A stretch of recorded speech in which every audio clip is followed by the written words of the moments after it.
जोहार, नमस्कार। देख रहे हैं आप द भारत मित्र, आपके साथ मैं आरती सिंह। और मेरे साथ जो शख्सियत है ये किसी पहचान के मोहताज नहीं है, फिर भी मैं तारुफ कराती हूँ इनका। आदिवासी नेता, आदिवासियों की आवाज बुलंद करने वाले, आदिवासियों के हक में अपनी आवाज बुलंद करने वाले शख्सियत है हमारे साथ ग्लैडसन डुंगडुंग जी। बहुत स्वागत है आपका भारत मित्र में। और बिना किसी लपेटे के मैं सिर्फ और सिर्फ एक सवाल पूछती हूँ आपसे। पहला सवाल कि बहुत कुछ चल रहा है, आदिवासी, धर्मांतरित आदिवासी, सरना, ज्यूरी, ग्राम सभा, इन सब के बीच खूंटी में जो कुछ हुआ उसको आप कैसे देखते हैं? मतलब जो कुछ हुआ मतलब ये कहा गया कि जो पत्थलगड़ी किया गया, पत्थलगड़ी वाला जो मामला सामने आया, बाकायदा शेयर भी किया गया वो फोटो। आपसे इसलिए ये सवाल भी बनता है क्योंकि ये आप वैसे तबके को एक आवाज देते हैं जो ये कहते हैं कि अगर हम धर्मांतरित हैं भी तो धर्म बदल लेने से डीएनए नहीं बदलता, आदिवासी आदिवासी ही रहता है। तो क्या ऐसे लोग भी जिनका पत्थलगड़ी वो रूढ़िवादी परंपरा का प्रतीक माना जाता है, तो वहां पर अगर क्रॉस का साइन है, अगर ईसाई का जो उनकी जो मान्यता है, अगर वो भी अगर उस पर गढ़ा जाता है, तो ये क्या उस रूढ़िवादी परंपरा के लिए सही है या फिर उसको एक्सटेंड फॉर्म में लाया जा रहा है, उसे थोपा जा रहा है, इम्पोज किया जा रहा है? अच्छा, अभी मुझे समझ में आया कि जो एनी होरो का पत्थलगड़ी को आप संदर्भ दे रहे हैं। देखिए, उस कार्यक्रम में मुझे भी बुलाया गया था जी। लेकिन मैं विवादित कार्यक्रमों का हिस्सा बनता ही नहीं। और मैं आपको बताता हूँ ये क्या हो रहा है कि लोग अपना कंफर्टेबल जो जोन बनता है उसके अनुसार रेफरेंस देते हैं। अच्छा, अगर पूरा आप फूटी आप जाएंगे तो दोनों तरह की चीजें आपको देखने को मिलेगा। जो ईसाई धर्म को मानते हैं आदिवासी, जब पत्थलगड़ी करते हैं तो वहां कहीं पे क्रॉस आपको दिखाई देगा जो आपको दूसरे तरफ जो आदिवासी हिंदू धर्म को मानते हैं वहां भी आपको त्रिशूल दिखाई देगा पत्थर में। उसके अलावा मैं आपको ये भी बताता हूँ, कई ऐसा गांव मैंने देखा है जहां पे जो आदिवासी हिंदू धर्म को मानते हैं उन्होंने वहां लोगों को जो है पूजा करने से मना कर दिया। मैं दंग रह गया। एक लड़का जिसको नक्सली बोल के मारा था पुलिस ने, मैं जब फैक्ट फाइंडिंग में गया था तो ठीक उसी दिन उनका दशम कर्म हो रहा था। अब उसमें एक अशोक पांडे करके जो पंडित है उनको बुलाया गया था। जो भी रस्म क्रम हुआ उसके बाद जब मैं उनके पिताजी से जिस बच्चे को मारा गया था उनसे मैं पूछ रहा था इस गांव में पाहन है क्या, तो उन्होंने कहा पाहन तो है लेकिन आप हम लोग उनसे पूजा नहीं करवाते, गांव का कोई भी व्यक्ति पूजा नहीं करवाते। तो मैं दोनों तरह का सिचुएशन को जो है मैं सही नहीं मानता हूँ। पत्थलगड़ी आदिवासियों की सदियों पुरानी एक परंपरा है, बिल्कुल। इसलिए इन्हीं होरो इतने बड़े शख्स हैं जिन्होंने कभी भी क्रिश्चियनिटी के लिए लड़ाई नहीं लड़ा, वो आदिवासियों के लिए लड़ाई लड़ा। उसी तरह मरंग पे जयपाल सिंह मुंडा हमेशा आदिवासियों का बुलंद आवाज उन्होंने उठाया। उसके साथ साथ सरना अलग धर्म कोड का मांग उन्होंने सबसे पहले किया और एक बड़ा मुद्दा बना। और उसी तरह आदिवासी पहचान को राष्ट्रव्यापी बनाया। आप मान लीजिए आज मरंग पे जयपाल सिंह मुंडा की पत्थलगड़ी होती है और उस पत्थर पर क्रॉस डाला जाएगा, ये दुर्भाग्य की बात है। मैं इसको बिल्कुल भी सपोर्ट नहीं करूंगा। चलिए, ये क्लियर हुआ। हाँ। अच्छा, और मैं अपने आप को, मुझे पता नहीं था कि उसमें सही में ऐसे किया जाएगा, लेकिन मैं अपने आप को सौभाग्य मानता हूँ कि ऐसे कार्यक्रम के हिस्सा मैं नहीं बना, नहीं तो वहां जाने से मेरा भी आलोचना होता। और एक बार आप गए तो वहां से हट भी नहीं सकते। तो मैं बिल्कुल भी जैसे इसे जिस शख्स ने आवाज उठाया, मैडम निशा उरांव, उनका खुद देखिए, एक तरफ तो सरना करती है लेकिन आजकल जो भी आरएसएस का कार्यक्रम, सनातन हिंदू का कार्यक्रम सब बड़े पैमाने पर वो शरीक हो रही है और सनातन एक करके ढोल पीट रही है। मैं उनको ऐसा नहीं देखता था। पहले मैं सोचता था कि वो निश्चित तौर पर आवाज उठा रही है, एक आवाज बनेगी, लेकिन जैसे ही आरएसएस प्रमुख मोहन भागवत रांची आते हैं उसके बाद उनका सुर ताल सब कुछ बदल जाता है। मुझे समझ में नहीं आ रहा कि ये खुद अपना कमाया हुआ चीज को क्यों गंवा रही है। अच्छा, निशा जी की बातों से परहेज क्यों? निशा अब जब भी अपनी बातें कहती हैं तो वो ये बताती हैं कि जो पूजा पद्धति और जो रिचुअल्स हैं, जो परंपराएं हैं, जो हिंदू धर्म, जो सनातन जिसे कह रहे हैं हम, वो सनातन धर्म में भी सदियों से चली आ रही हैं। और वही सारी पद्धति जो है, जो आदिवासी समुदाय जिसे है, वो सदियों से जो रूढ़िवादी परंपरा है, उनका बहुत कुछ हिस्सा वो भी प्रकृति पूजक है। सनातन में भी प्रकृति की पूजा होती है। बहुत सारे रिचुअल्स जो मतलब हमारे यहाँ जो कर्मकांड होते हैं, जो यहाँ पर अनुसरण किए जाते हैं, वो उनमें भी होते हैं। तो इसलिए वो उनका ये करती हैं। ये एक्चुअली एक गलत नैरेटिव है। जो आदिवासी हिंदू बन गए हैं, वो तो निश्चित तौर पे सनातन हिंदू का रिचुअल्स अपनाएंगे ना, तो उसको वो बात करें। ठीक है। जहां तक आप सोचिए, अगर हम माने जो आप वो कहती है कि चूंकि हिंदू, सनातन हिंदू भी कुछ पेड़ वगैरह का या सूरज को भगवान मानते हैं, आदिवासी भी सिंहमुंगा बोलते हैं, उस हिसाब से तो करवा चौथ में चांद देख के भी जो है होता है। उधर मुस्लिम जो है कि बिना चांद का ईद नहीं मनाते, तो उधर इधर का सरना सनातन एक है, तो उधर में ये इस्लाम और ये सनातन भी एक होना चाहिए। तो ये सब चीजें एक तरह से लोगों को भ्रम में डालने के लिए नैरेटिव है। सही बात ये है आरती जी, कुछ चीजें मिलेंगी। जैसे इंसान को ये देख लीजिए ना, अगर मैं आदिवासी हूँ, आप आदिवासी नहीं है, क्यों? जबकि मेरा भी नाक है, आपका भी नाक है, 2 आंख है, मुंह है, हाथ है, पैर है, सब तो एक ही तरह का है। बिल्कुल। तो क्यों अलग है? इसलिए कि उसमें थोड़ा डिफरेंस है। आपका नाक बहुत अच्छा है, मेरा नाक बड़ा है, आप गोरे हैं, हम जो है कि सांवले हैं, काले हैं।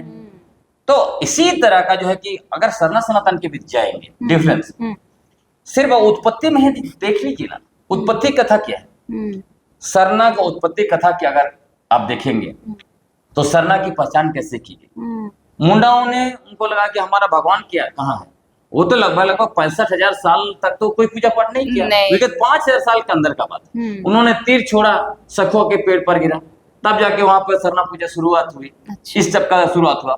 जहां तक धरती और मानव बनाने की बात हो, तो मुंडाओं का कथा में देखिए, सिंह मूंगा ने केकड़ा, केचुआ और कछुआ की मदद से धरती बनाया, और इंसान जो बने वो हंस के अंडे से बने। अब सनातन हिंदू का जो है कि आप उत्पत्ति कथा देख लीजिए, ब्रह्मा ने ब्रह्मांड देवता और मानव की रचना की। मानव का अपना मुंह से, बाजू से, जांग से और पैर से पैदा किया। कहाँ मिल रहा है? अगर आप रिचुअल्स की बात करते हैं तो शुद्धिकरण जो है कि सनातन हिंदू धर्म में गंगा जल से होता है। यहाँ शुद्धिकरण हो रहा है आपका मुर्गा, सफेद मुर्गा का खून से। हाँ, उसी तरह बलि वगैरह भी चढ़ाने की बात हो रही है, तो खस्सी और भैंस वगैरह का बलि जो चढ़ता है मंदिरों में, आप देखिएगा इधर मुर्गा का चढ़ रहा है, दोनों साथ रहते तो आपको जो है कि कोई मंदिर में हड़िया और मुर्गा का बलि भी आप देखते है ना। उसी तरह बहुत कुछ चीजें, हालांकि उसमें हम नहीं जाते, उसमें हमने बहुत कुछ बातें कर चुकी है कई जगह पे, है ना। तो कहने का मतलब कहीं से भी अलग नहीं है। आप डीएनए भी देख लीजिए ना, कहीं से मिल नहीं रहा है। आदिवासियों का डीएनए M95 या O2A बोलते हैं, आर्य जो बेसिकली R1A1 या R1A भी बोलते हैं। तो कहाँ से तो कुछ मिल रहा है अपना, मतलब ये मानववैज्ञानिक तरीके से मिल रहा है, जो एंथ्रोपोलॉजिकल। आप पूरा ये कह रहे हैं कि निशा उरांव जो भी कह रही हैं उसमें कहीं समानता नहीं है। खैर, निशा उरांव की वो सिर्फ एक अपने राजनीतिक और आर्थिक हितों को साधने के लिए इस तरह से सीढ़ी बना रही है। हो सकता है कि उनको लगता है कि सरना सनातन एक नैरेटिव चलाएंगे तो आरएसएस बीजेपी के लोग खुश हो जाएंगे, तो हो सकता है कि देखिए ये वाई से वर्षा है। इसलिए वाई से वर्षा है कि जब मैं उनसे बात कर रही थी तो उन्होंने सेम चीज ऐसे धर्मांतरित आदिवासियों के लिए कही। उन्होंने कहा कि वो सरना की आवाज बुलंद करती हैं। मैं पक्ष नहीं ले रही हूँ, मैं बस ये कह रही हूँ कि उनसे जब बातचीत हो रही थी तब उन्होंने बहुत सारी चीजें ऐसी बताई जो ये प्रूव कर रही थी कि नहीं भाई उनका कहना सही है। अभी जब आपके पर्सपेक्टिव से देखिए तो लगता है कि जो ग्लैडसन जी कह रहे हैं वो सारी चीजें सही है। मैं तो आपको कह रहा हूँ कि पहले मुझे लग रहा था कि सरना आदिवासियों की आवाज बुलंद कर रही है, क्योंकि उन दिनों आप देखिएगा वो रूढ़ी जन एक शब्द निकाले थे। उसके बाद रूढ़ी प्रथा पर बोल रही थी। इनफैक्ट एक संगठन ही उन्होंने बना लिया था, रूढ़ी जन आदिवासी समन्वय समिति। आज के तारीख में वो गायब हो गया। आप तो देख रहा हूँ कि वो तो अच्छा छोड़िए, आप निशा जी को छोड़ते हैं, निशा जी को छोड़ते हैं और ये कंपैरिजन नहीं करना चाहता। नहीं ठीक है, कंपैरिजन हटाते हैं। मुझे ये बताइए कि ये कहा जा रहा है कि पेशा आने के बाद ज्यूडी जो है, ज्यूडी मॉडल जो है, उसको लाने का मकसद ही यही है कि आप जो मूल है उससे भटकाया जाए लोगों को। क्या ये नहीं, कोशिश है? ये आरोप भी गलत है, क्योंकि फिर अगर हम लोग निशा मैडम पर नहीं, बात आप करते निशा नहीं, मैडम घूम की फिर बात तो उन्हीं करना का आरोप चाहें। है ना, किसी और का आरोप तो नहीं है। नहीं, ज्यूरी हाँ। मॉडल को इसलिए भी कहा जा रहा है क्योंकि उसमें जो कार्यकारिणी है वो सारी चीजें तय करेंगी, और उसमें जो सामाजिक मॉडल, जो विकास का मॉडल बताया गया, वो तो ग्राम सभा इसको नहीं, से अलग है। लोग या तो समझते नहीं है या समझना नहीं चाहते। हाँ, ये परंपरा में आप जाइए, हम्म इसको समझ लीजिए कि ज्यूरी मॉडल आखिर आया क्यों। हम्म क्योंकि हमारा जो पारंपरिक स्वशासन व्यवस्था है हम्म उसको बदनाम किया गया, और इसीलिए उसके ऊपर पंचायत की कार्यकारिणी व्यवस्था हमारे पर थोपी गई। हम्म और ये जो आपको मैं कागज दिखा रहा हूं, ये है पंचायत राज विभाग की पूर्व निदेशक मैडम निशा उरांव का ड्राफ्ट, अच्छा। और इसी के द्वारा वो पंचायत व्यवस्था वो हमारे ऊपर थोप रही थी, है ना। तब इसीलिए और हमारे व्यवस्था को ये कह के बदनाम किया गया कि इसमें आदिवासी महिलाएं नहीं है, ये परंपरावादी है, काबिल लोग नहीं आते हैं, पढ़े लिखे युवा नहीं आते हैं, ये डेमोक्रेटिक नहीं है, इसमें न्याय नहीं मिलता है, इस टाइप का किया गया। तब हम लोगों ने क्या किया, हमारा एक्चुअली पारंपरिक स्वशासन व्यवस्था का मॉडल क्या था, मॉडल यही था कि जो ग्राम सभा है, ग्राम सभा के अंदर में देखिएगा ग्राम प्रधान या हतु मुंडा, उसके साथ साथ पहान, पैन भरा, ऐसे 4-5 लोगों का। अब उसी को हम लोगों ने क्या कर दिया, सबको ही वो लोग हैं, उसमें हमने जोड़ा किसको, महिलाओं को जोड़ा, युवाओं को जोड़ा। तो उस ग्रुप को 5 के जगह हमने 15 लोगों का बना दिया। तो गलत क्या है? नहीं, अभी जो इसलिए आपको बताता हूँ, पेशा में भी क्या बोलता है, महिलाओं को 33% आरक्षण। तो इस हिसाब से तो ये मैडम जो नियमावली बनाई, इनको तो पेशा का मूल को ही विरोध करना चाहिए, क्योंकि वो तो फिर आपका परंपरा को खत्म कर देगा, है ना। तो ये बात करना, एक तरफ पेशा का समर्थन करना, दूसरे तरफ ज्यूरी मॉडल खराब है बोलना, ये इसका मतलब इनकी नासमझी है। उसी तरह मैं बोलता हूँ, 2 और नैरेटिव ये बना रही है। पहला क्या नैरेटिव बना रहे थे, एक नैरेटिव उन्होंने बनाया था कि पेशा कानून जो है सिर्फ रूढ़ी प्रथा वालों का है, मतलब सरना पूजा करते हैं उनका है। तब मैंने उन दिनों भी याद करता हूँ, पेशा कानून का धारा 4C स्पष्ट उनको याद दिलाया। वो खुद पंचायत विभाग में निदेशक रहे, इनको पता तक नहीं। अच्छा, नहीं, सुन लीजिए, हाँ। धारा 4C में क्या लिखा हुआ है कि धारा 4C में लिखा हुआ है कि गांव का जो मतदाता सूची में जिसका नाम होगा वही ग्राम सभा का सदस्य होगा। उसके अलावा नियमावली कैसे बनाई, उसमें भी कंट्राडिक्शन देखिए। नियमावली का देखिएगा, नियम 2 क्या लिखा है, पंचायत का सचिव जो है ग्राम सभा का सचिव होगा। आप देखिए, पेशा कानून का धारा 4C बोलता है जो गांव का मतदाता सूची में मेंबर होगा वही ग्राम सभा का सदस्य होगा। तो एक जो सरकारी कर्मचारी जो उस मतदाता सूची में नहीं होगा गांव का, उसको आपने सचिव कैसे बना दिया, ये निशा मैडम का काम है। हाँ, तो ऐसा उसने खुद ही हमारे पारंपरिक स्वशासन व्यवस्था जो हमारे पुरखों के द्वारा हजारों साल पहले बनाया गया है, और निरंतर उसी के द्वारा ब्रिटिश हुकूमत के खिलाफ 200 साल तक संघर्ष किया और अपना स्वायत्तता को बरकरार रखा। अब ये लोग देखिए, उस व्यवस्था को खत्म करके मैडम निशा उरांव का ड्राफ्ट के आधार पर ये जो नियमावली, पेशा नियमावली 2025 बना, और ये लोग पारंपरिक ग्राम सभाओं को सरकारीकरण कर रहे हैं। और हमारे पारंपरिक अगुआ, चाहे वो हाथुमुंडा हो, वो हमारा पारंपरिक सचिव हो, या हमारा पढ़ा राजा परगनायत हो, हमारा मानकी हो, इनका अधिकार छीन के इन्होंने किनको किनको दे दिया, मुखिया को, पंचायत सचिव को, बीडीओ को, उसके बाद जिला परिषद को, डीसी को, डीडीसी को, एसडीओ को, ये सारे लोगों को इन्होंने छीन के दे दिया। और इधर मुंह में परंपरा, लेकिन हमारा सारा पारंपरिक स्वशासन व्यवस्था के ऊपर पंचायत व्यवस्था और नौकरशाही व्यवस्था थोपने का काम मैडम निशा उरांव ने किया। अच्छा, ठीक है। मेरा ये सवाल है कि जैसे पारंपरिक व्यवस्थाओं की बात होती है, रूढ़िजन्य जो शब्द आप कह रहे हैं कि निशा मैडम लेकर आई, अगर हम रूढ़िवादिता को भी इसमें शामिल कर ले, तो ये जो पाहन है, जो पैन भरा है, इनके लिए तो ये व्यवस्था होती है ना, इसी रूढ़िवादी जो परंपराएं हैं, इसी में एक व्यवस्था तैयार की गई ना कि इन्हें जमीन दी जाएगी, ये जो संस्कार होंगे उनके संस्कार में शामिल होंगे, और इनका खर्चा और इनकी जीवन व्यवस्था इससे चलेगी।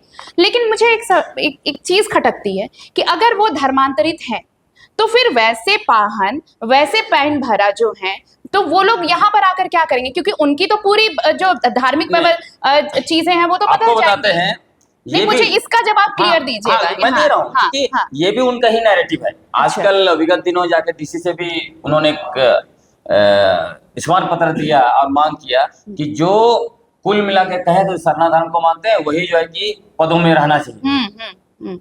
फिर से मैं कहूंगा या तो इनके पास जानकारी नहीं है या बिना जो है कि एक तरह से जानबूझ के इस तक कर रही है। आपको बताता हूँ, गांव के पारंपरिक व्यवस्था में वही लोग होंगे जो पुरखों के द्वारा बनाए गए हैं। क्या क्या बनाया गया है और उसका रेफरेंस आपको कहाँ मिलेगा?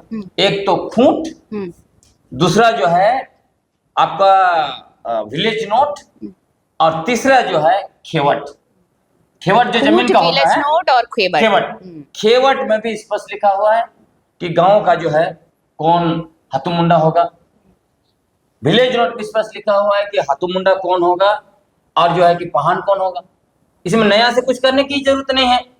आप ये कहते हैं जैसे पहान, जिनके पुरखे गांव बसाए वही जो है कि हतुमुंडा होंगे, ग्राम प्रधान होंगे। पहान मान लीजिए आपके अनुसार या निशा मैडम के अनुसार, पहान ने मेरे अनुसार मानिए, मैं निशा मैडम का यहाँ जिक्र नहीं करती हूँ। अगर मान लीजिए पहान जो पहान खूंट के थे, जो आपका इसमें जो लिखा हुआ है आपका विलेज नोट में, अगर मान लीजिए पहान आपका सरना पूजा छोड़ दिया है, वो ईसाई धर्म को अपना लिया या हिंदू धर्म को अपना लिया, तो उनको ग्राम सभा बुला के उनको पूछा जाएगा आप पहान का काम छोड़ रहे हैं कि नहीं छोड़ रहे हैं। बिल्कुल। अगर आप पहान का काम करेंगे नहीं करेंगे, वो कहते नहीं करेंगे, तो फिर गांव के लोग तय करेंगे ना या पहान, उसमें तो दिक्कत नहीं है। वो तो ग्राम सभा तय करेगी ना, हम और आप क्यों तय करेंगे? मैडम निशा और तय क्यों करेगी? वो तो पर्टिकुलर रूल गांव के लोग तय करेंगे ना। उनका टेरिटोरी में जाके तो हम और आप भी कुछ नहीं कर सकते। बिल्कुल नहीं कर सकते, क्योंकि पेशा कानून 1996 जो है उसमें 7 शक्तियां दी गई हैं और कई अधिकार दिए गए हैं। ये ग्राम सभा, प्रत्येक ग्राम सभा इंडिपेंडेंट है, स्वायत्त है। वो एक ग्राम सभा दूसरा ग्राम सभा के लिए भी तय नहीं कर सकता है। हाँ, जहां विवाद होगा 3 ग्राम सभा के बीच में वो मिलकर तय करेंगे। जैसे मान लीजिए बाजार का सवाल है, एक बाजार अगर 3 ग्राम सभा का सीमाना में आता है तो 3 ग्राम सभा मिलकर तय करेंगे।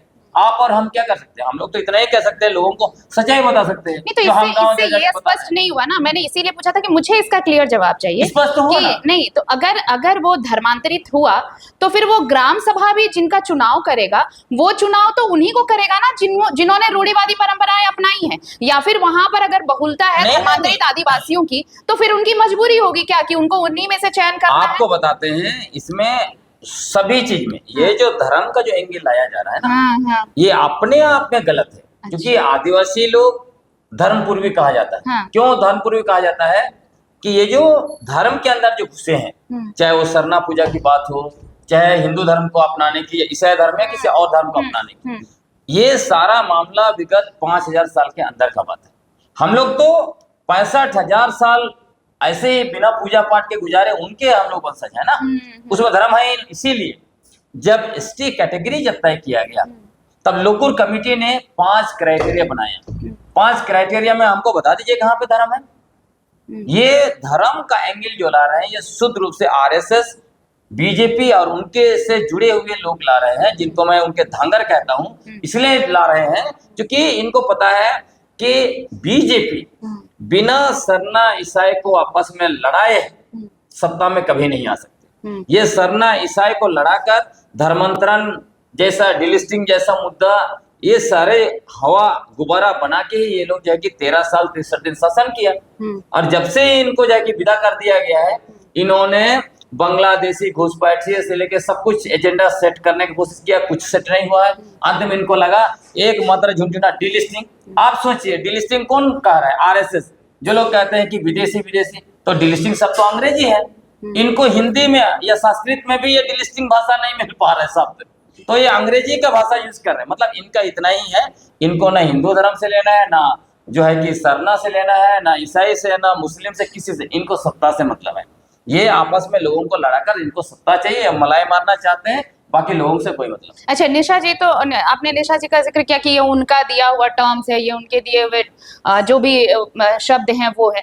क्या ग्लैडसन डुंगडुंग को ऐतराज है इस बात से कि अगर सरना और ईसाई एक हो सकते हैं तो सरना और सनातन एक क्यों नहीं हो सकते हैं? देखिए, इस नैरेटिव को भी मैं फर्जी नैरेटिव बोलता हूँ। मैंने सुना है, भाषण में सुना है कि सरना ईसाई भाई भाई, ये मैंने भाषण में सुना है।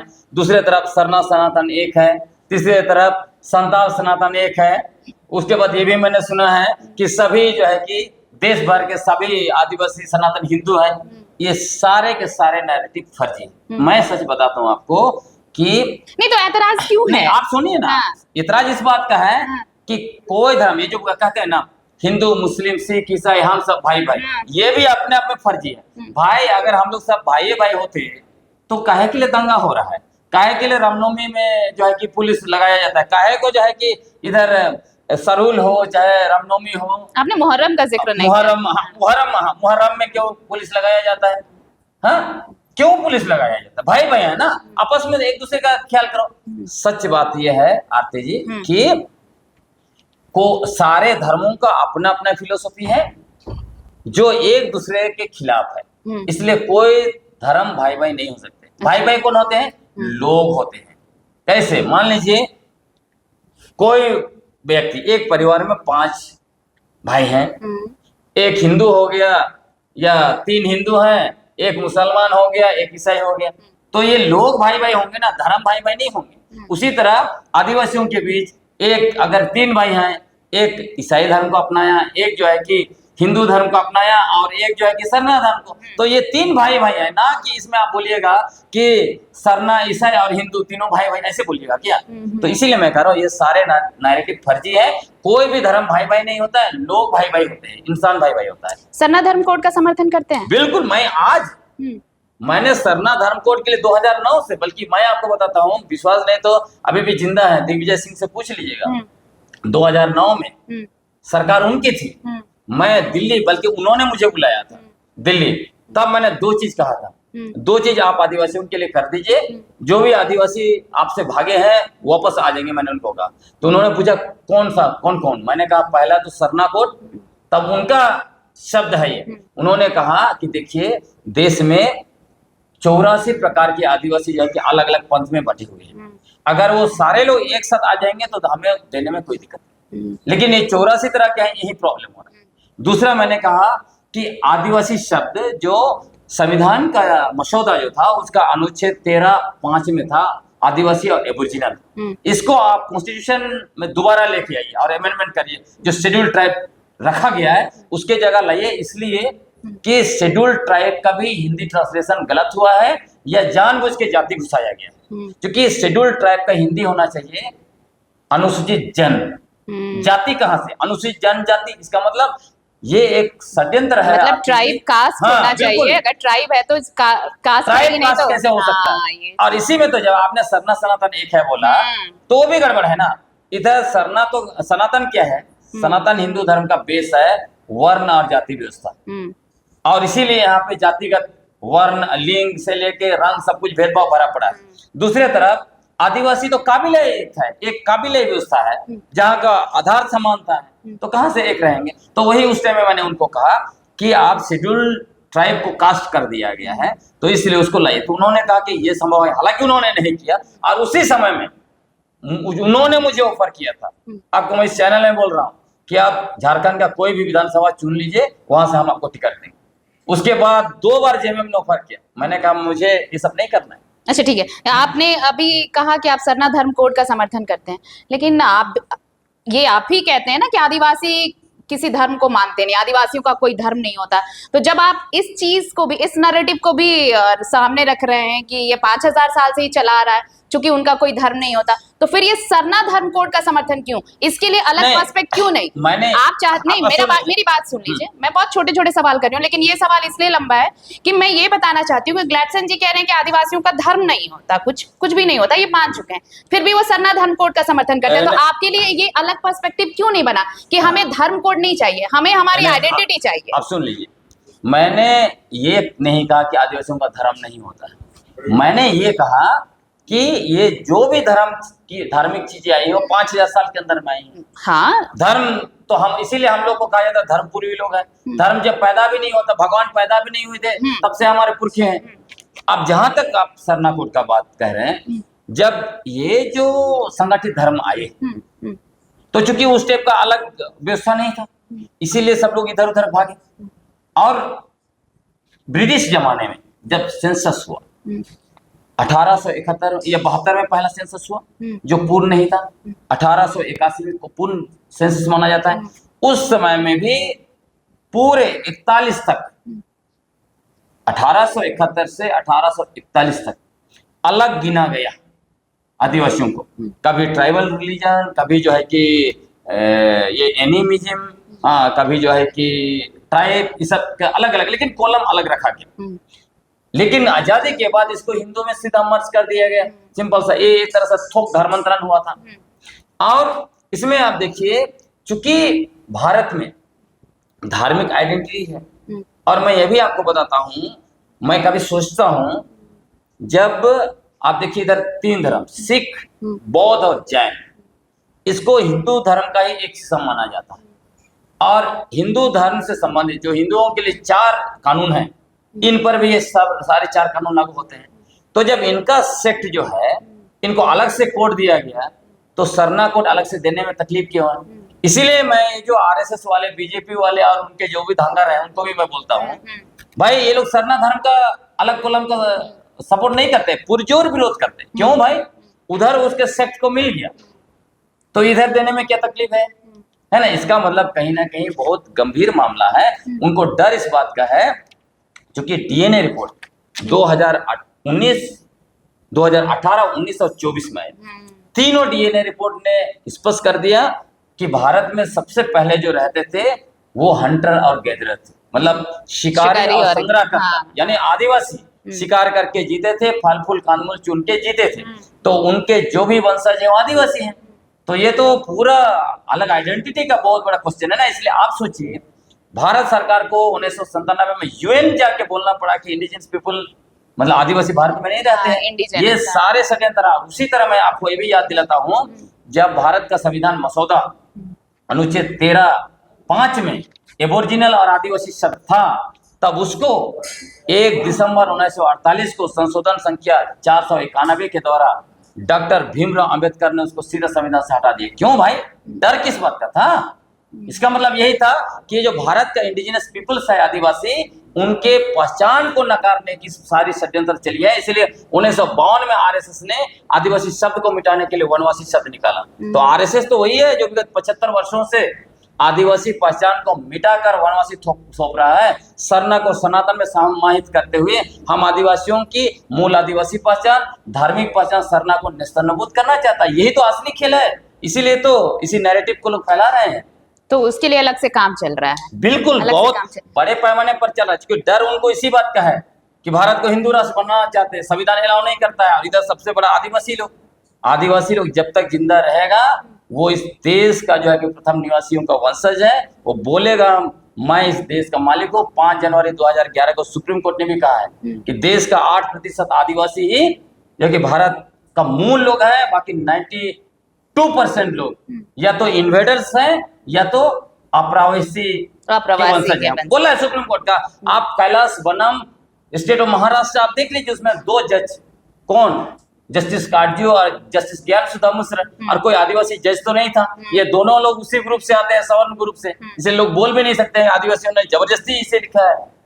तो सब कुछ तो दूध और दूध मतलब पानी का पानी अपना सबका किस्सा है और अपने अपने तरीके से सबकी बातें हैं। निशा मैडम को लेके आपने बहुत सारे उनके जितने दावे थे मोस्टली फोकस उन्हीं की बातों पर रहे हैं। ग्लैडसन जी, एक सवाल जो मैं मतलब मुझे लगता है पता नहीं आप इसको कैसे लेंगे, पर फिर भी मैं पूछना चाहती हूँ कि आपकी कम्युनिटी में या फिर आपके अपने लोगों से के साथ कुछ ऐसा कुछ अनबन हुई है क्या कि आपके ही अपने लोग आपके खिलाफ बोल रहे हैं, लिख रहे हैं? मैं मतलब रजनी मुर्मू जी का ही, वो आप लोग बहुत इकट्ठे रहे हैं भाई, साथ साथ आपने कैंपेन करा, कुछ किया। मैं कभी भी उनके तो कुछ अनबन है क्या? कहे तो आपको मैं बताना चाहता हूँ कि लोगों का अलग, आज हम लोगों के लिए सबसे बड़ी समस्या यह है कि हमारे आदिवासी जितना ज्यादा पढ़े लिखे कोई ना कोई दूसरा विचारधारा को ले लिया है। कोई जो है कि क्रिश्चियनिटी की विचारधारा ले लिया, कोई गांधीज्म ले लिया, कोई हिंदुइज्म ले लिया, कोई ब्राह्मणवाद, कोई मनुवाद, कोई महिलावाद। तो उन वादों के आधार पर सब कुछ तो विवाद तो होगा ना। हम तो पूर्ण रूप से आदिवासीवाद पर, आदिवासीवाद भी नहीं बोलेंगे, मरंगों के जयपाल सिंह मुंडा ने आदिवासियत कहा, अंग्रेजी में आदिवासीडम, और डॉक्टर रामदयाल मुंडा ने इस विचारधारा को मतलब दोनों मिलकर थियोराइज किया है। तो समझिए कि हम उसी विचारधारा को आगे ले जाना चाहते हैं। जिसको कहना है, जो करना है करें। मैं तो एकदम कट्टर आदिवासी हूँ, कट्टर आदिवासियत को लेके आगे मैं बढ़ रहा हूँ, बढ़ाऊंगा। हाँ, इसको जो बोलना है बोले। मतलब चाहे वो सरना सनातन एक हो या ना हो, सरना ईसाई जरूर एक है। नहीं, आप गलत आपकी बातों में जब आपने जब ज्यूरी मॉडल को जब आपने समझाया तो आपने यही तो कहा ज्यूरी में एक नहीं मिलेगा आपको। ईसाई तो हाथुमुंडा बोल चुके हैं, कहाँ कोई ईसाई है वहाँ पर? कैसे? उसमें तो वही है, कार्यकारिणी जो बनाई गई है उसमें क्या सिर्फ आपने क्या रूढ़िवादी जो परंपराएं लेकर आ रहे हैं ना। अगर ज्यूरी मॉडल में आप एक वहां पे ईसाई धर्म, तो फिर उनका विरोध क्यों? ग्राम सभा का विरोध क्यों है? ज्यूरी मॉडल जो कार्यकारिणी समिति बना है उसमें आप एक व्यक्ति बता दीजिए जो ईसाई धर्म को मानता है। आज से मैं अपना पूरा का पूरा काम बंद कर, आपको लिस्ट मिलेगा, और अगर आपको लिस्ट मिलेगा तो आपको बिल्कुल डन। और लेकिन दूसरी चीज ये कि अगर आप पाहन और पैन भरा मामले पर अगर आप उतना ही नहीं है तो फिर ये वाइस वर्षा होगा। और सुन लीजिए, आपको मैं बता रहा हूँ, आपने जो कहा कि सरना और इसे, मैंने तो उसमें भी काउंटर किया आपको। मैंने कहा कि जो लोग नारा देते हैं कि सरना ईसाई भाई भाई, ये भी नैरेटिव खराब है। मैंने कहा गलत नैरेटिव है। मैंने स्पष्ट कहा कि सरना ईसाई भाई भाई कभी नहीं, कोई धर्म भाई भाई नहीं हो सकता। हाँ, भाई भाई कौन होंगे? एक माँ बाप के बच्चे, एक माँ बाप से पैदा हुए, चाहे कोई भी धर्म को मानते हैं, वो भाई भाई होंगे। लेकिन जिन धर्मों को मानते हैं वो भाई भाई नहीं है। इसलिए वो अलग अलग धर्म जो मान रहे हैं वो अलग अलग ही होंगे। अलग अलग धर्म के रूप में अलग, मतलब आपको इससे आप इस नैरेटिव को बिल्कुल खारिज करते हैं। डीएनए के रूप में वो भाई भाई हैं और बाकी परंपरा, बाकी चीजों के बारे में भाई भाई हैं, लेकिन धर्म के रूप में वो भाई भाई कभी नहीं हो सकते, ना है ना रहेंगे। तो फिर विरोध सिर्फ एक ही का क्यों होता है? जब एक ही लाइन, जब ये कहा जाता है कि सरना सनातन एक है, तो सिर्फ इसी का विरोध क्यों होता है? तो उसी का तो फर्जी नैरेटिव चल रहा है, बाकी का तो नैरेटिव नहीं। आपने बाकी के लिए तो कोई आवाज ही नहीं है। आप किसी से ये नहीं सुनेंगे ये कहते हुए कि सरना ईसाई भाई भाई। कोई अगर ऐसे कहता है तो उसको वहीं पे पकड़िए, मैं तो तुरंत पकड़ता हूँ। बिल्कुल कभी नहीं बोलेगा सरना ईसाई एक है, कभी नहीं बोलेगा। अब भाई भाई एक हो सकते हैं, मुंडा खड़िया एक हो सकते हैं, थोड़ी ना जो है धर्म एक हो सकता है। आप नहीं मानते मतलब? बिल्कुल मिलाकर। चलिए ठीक है, सरना सनातन और सरना ईसाई ये अभी चल रहा है और चलता रहेगा ये विवाद जब तक कि, हालांकि ये धर्म की बातें जब हो रही थी तो सरना धर्म कोड की भी मांग की जा रही है, वो भी इसी पर्सपेक्टिव, इसी नैरेटिव का एक हिस्सा है। देखना होगा, अब देखते रहिए क्या क्या होता है। बहरहाल बहुत आपका शुक्रिया हमारे साथ जुड़ने के लिए और तमाम बातचीत के लिए। ज्यूरी मॉडल जिसके बारे में ये कहा जा रहा है कि वो एक अलग नैरेटिव गढ़ा जा रहा है उसे लेकर, ग्राम सभा और ज्यूरी मॉडल के बीच। लेकिन ये भी समझना होगा कि खूट, विलेज नोट और एक क्या है, 3 है ना, खूट, विलेज नोट और खेवट, ये इनको भी अगर आप इन सारी चीजों को एक हिसाब से पढ़ेंगे, समझेंगे, जानेंगे तो आपको पता चलेगा कि डीएनए की जो बात होती है, क्यों ये बात होती है कि आदिवासी जो होते हैं वो डीएनए उनका होता है। वो धर्म बदल ले, कुछ भी कर ले, धर्म बदलने से उनका डीएनए नहीं। आपको बताता हूँ, मेरा घर में मैं चौथा पीढ़ी हूँ, मेरा पुरखा का पुरखा ने धर्म बदला। तो आप सोचिए, धर्म बदलने से सब कुछ बदलता है, तो मेरा नक्शा भी आप जैसा हो जाना चाहिए था। नहीं, मेरे जैसे आप कैसे? अभी भी मुझे क्यों भाई, धर्म बदलने से जब सब बदलता है। आप केरल का क्रिश्चियन लोगों को देख लीजिए, आप ही जैसे गोरे गोरे एकदम नाक सुंदर सुंदर, तो मेरा क्यों नहीं बदला? तो ये तो यूरोप में भी जो क्रिश्चियन है वो सारे, तो ये डीएनए है ना, इसी को तो समझना है। अगर वैसे नहीं होने से तो सब कुछ, आज बताइए मैं चल जाता हूँ। मैं आपको बता रहा हूँ, जब मैं पटना में काम कर रहा था, मुझे जानते हैं देख के क्या कहा गया, तुम आदिवासी हो कि इतना बड़ा पद में क्यों, जबकि मैंने नाम भी उनको दिया हुआ है अपना। कई बार मैंने झेला। यही रांची में एक परिवार ने ये तक कहा दिया कि ये तो दानव का परिवार से है तो इसको घुसने मत नहीं, ये यहाँ पर मैं एक बात कहना चाहती हूँ कि उस वक्त तक मुझे लगता है कि कम से कम जो नॉर्थ रीजन रहा है भारत का, वहां पर इस डीएनए के लोग अगर दिखते हैं तो उस समय तक ये बिल्कुल भी नहीं था ग्लैडसन जी कि कोई भी देख लेगा तो ये आदिवासी क्रिश्चियन हो सकता है। उस वक्त तक इतनी चीजें नहीं थी। अब ये चीजें हैं कि धर्मांतरित हुए हैं लोग, आदिवासी हो रहे हैं। आप नहीं हो रहे, आप नहीं, उस समय लोगों के नहीं, उस समय लोगों के जहन में बस यही होता था, अरे ये तो आदिवासी है। मेरा क्या चौथा जन्म है ये नहीं, इसीलिए आपको देख के कहा गया कि आदिवासी है, इसीलिए आपको देख के कहा गया। आपको बता रहा हूँ 1951 में देश में 2.3% ईसाइयों का जनसंख्या था।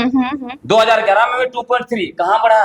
आप कह रहे हैं झारखंड का 1951 में ये जिले जो पड़े उसका मैंने रिसर्च किया है 4.3, 2011 में 4.3।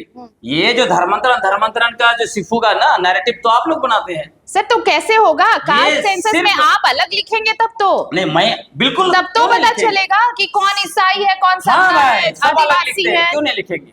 अभी कास्ट सेंसस होगा ना, उसके बाद ये सारी चीजें आएंगी। मैं तो अभी का बात मत कीजिए, मैं तो आपको 70 साल का हिसाब दे दिया।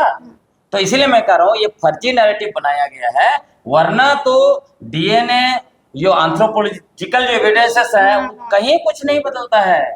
ये सब इसीलिए तो आप देखिए बाबा कार्तिक उरांव, पटना हाईकोर्ट ने को खारिज किया उनका पिटीशन। उसके बाद जब ये मामला सुप्रीम कोर्ट में आया केरल का को लेकर, वो मामला भी खारिज हो गया। सुप्रीम कोर्ट ने क्या कहा 2004 में, पढ़ लीजिए जजमेंट। उसके बाद फिर 2008 में झारखंड हाईकोर्ट में भी कपड़ा हाथान लेके गया था, यही आर्गुमेंट कि ईसाई बन गया, आदिवासी नहीं। क्या कहा झारखंड हाईकोर्ट ने? खारिज कर दिया। क्यों भाई? तो इसीलिए देखिए फर्जी है। ये नैरेटिव्स और पर्सपेक्टिव्स वो सबके अपने अपने होते हैं। बहरहाल आप क्या सोचते हैं, आप हमें कमेंट सेक्शन में जरूर भेज सकते हैं। और मुझे लगता है कि आज ग्लैडसन जी बहुत कुछ ऐसा समझा गए होंगे, बहुत ऐसी चीजें थी जो पहले वो नहीं कह पाए थे, लेकिन यहाँ पर उन्होंने कही है। आप कितने सहमत हैं, क्या सोचते हैं? अपनी राय, अपने विचार हमें कमेंट सेक्शन में जरूर भेजिए। देखते रहिए द भारत मित्र। नमस्कार, जोहार।